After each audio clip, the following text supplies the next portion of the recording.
the Toronto rental market right now is suffering.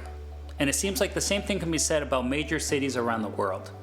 According to the Toronto Real Estate Board, in Q2 of 2020, there was almost a 25% decline in the number of rentals signed compared to Q2 of 2019. During that same time period, there was almost a 42% increase in the amount of supply. So it seems like Q2 was the most pessimistic period of COVID, and maybe the worst is over, I would hope. So let's look at the numbers. Let's compare the last full month, July to July 2019.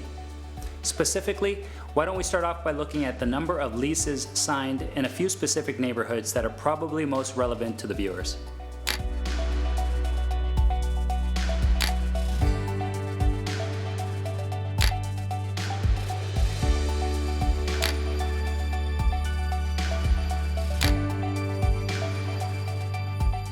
In terms of transaction volume, it looks like we're back to normal, which is great.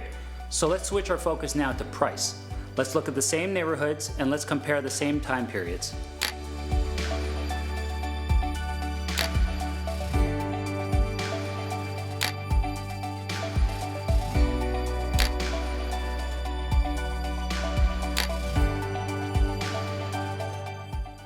Okay, so now the damage done is more obvious.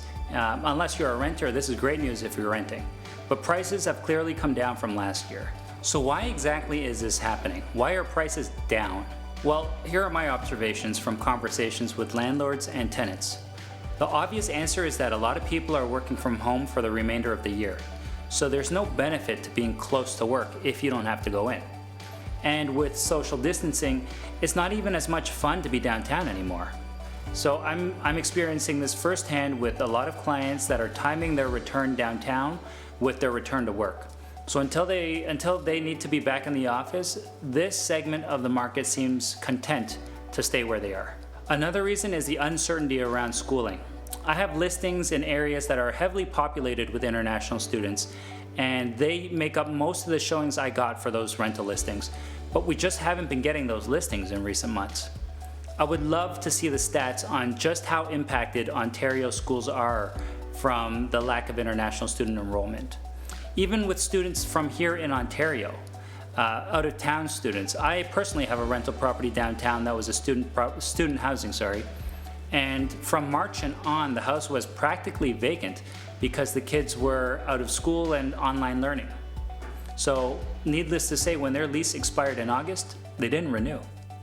Lastly, I'm hearing from clients that some tenants are trying to negotiate a better deal.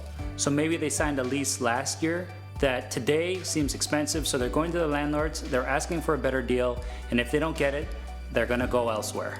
This makes sense. We all do it. We shop for better deals with our cell phones when we call retention. So the same thing is happening here, but with real estate. I'll follow up this video with one about why I think a depressed rental market will impact a lot of investors. But for now, I'll end this video here. Thanks for watching.